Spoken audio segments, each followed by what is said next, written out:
পড়ালেখার পাশাপাশি কোয়েল পাখির খামার করে স্বাবলম্বী হচ্ছেন নরসিংদীর তরুণ যুবকরা। অল্প খরচে অল্প পরিশ্রমে সফল হওয়া যায় বলে কোয়েল পাখি পালনে ঝুঁকছেন তারা। তাদের মধ্যে একজন নরসিংদী সরকারি কলেজের অ্যাকাউন্টিং বিভাগের শিক্ষার্থী স্বাধীন চৌধুরী। 2 বছর আগে বন্ধুর কথায় অনুপ্রাণিত হয়ে বাণিজ্যিকভাবে শুরু করেন কোয়েল পাখির খামার।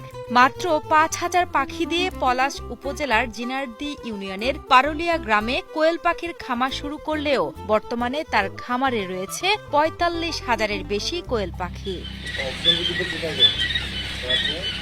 পড়াশোনার পাশাপাশি ইচ্ছাশক্তিকে কাজে লাগিয়ে স্বাবলম্বী হওয়া এই যুবক জানান, ঝুঁকিমুক্ত এবং অল্প পুঁজিতে ব্যবসার সুযোগ রয়েছে কোয়েল পাখির পালনে।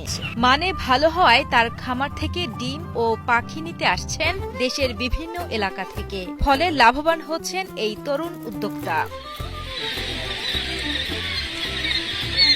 খামার থেকে প্রতিটি কোয়েল পাখির ডিম বিক্রি হচ্ছে 3 টাকা।